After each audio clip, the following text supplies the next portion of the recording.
Kairakan breathed light into darkness, and the first man refused to obey. This was not mere defiance, it was the birth of evil itself. But the ancient chronicles tell a version of this story that most scholars have never read aloud. The Uighur creation myth begins not in a garden. The eternal blue sky had not yet stretched over the Altai mountains. No rivers carved the Turan steppe. Only Kairakan existed, the supreme creator, whose name means the one who commands the universe. He gathered a single clod of earth from the void. From this dust he shaped the first man and named him Törüglig. Törüglig opened his eyes and saw his creator. Kairakan's light was unbearable.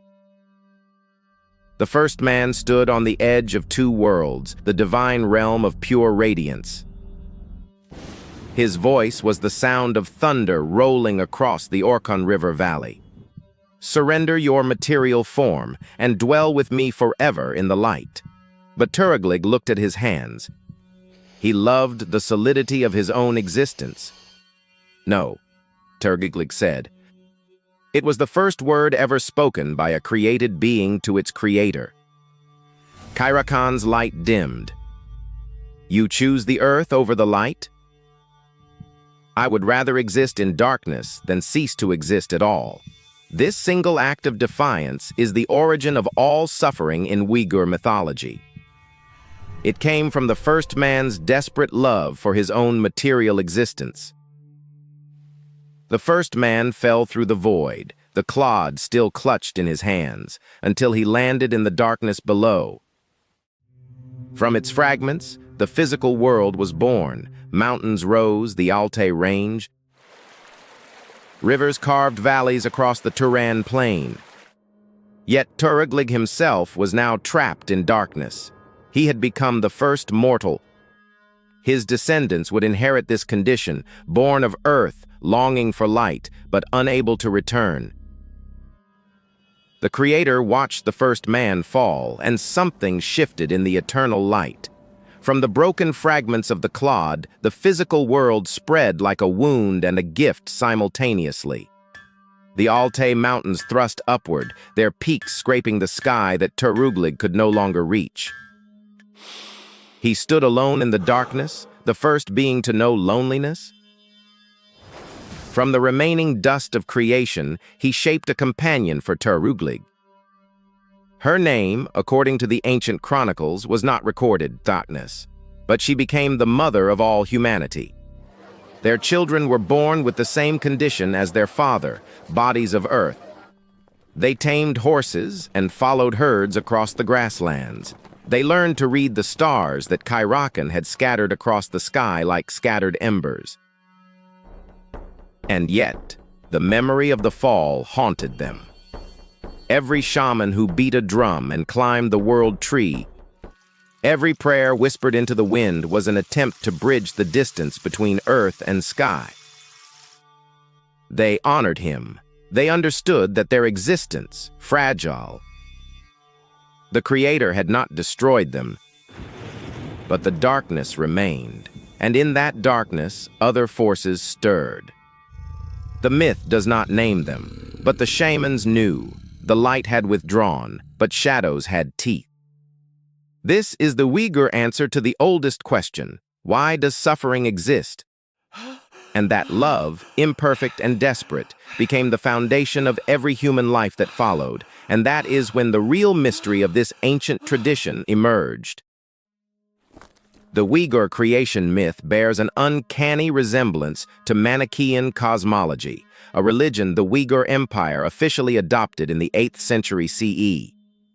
Some scholars argue that the story of Törüglig was reshaped by this influence, grafting a dualistic theology onto an older shamanic tradition. The name Kairakan appears in Turkic shamanic traditions that predate Manichaeism by centuries.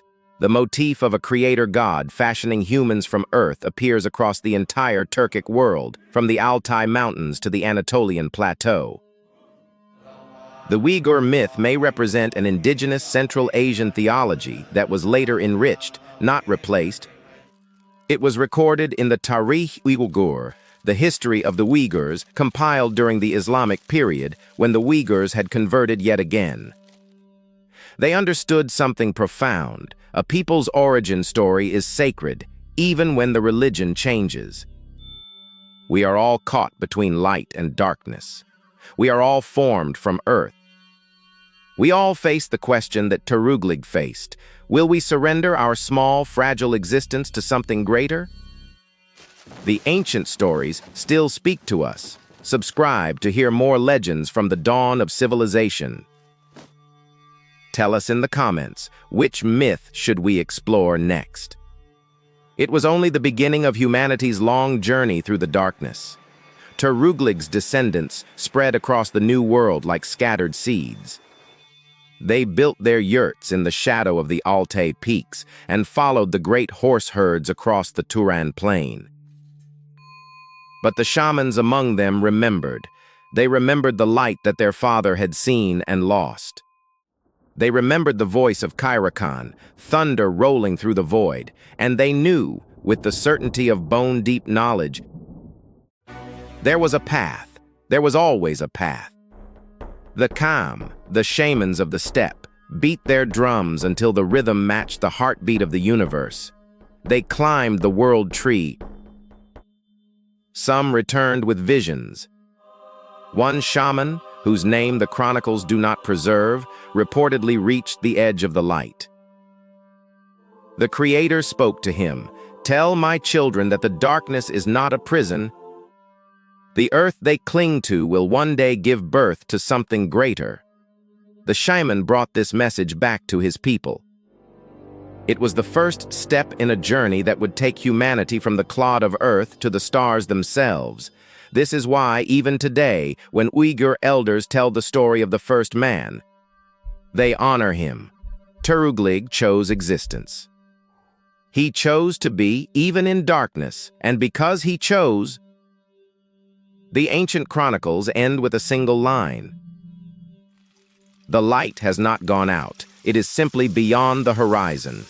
The myth of Törüglig is not a story of punishment. It is a story of love,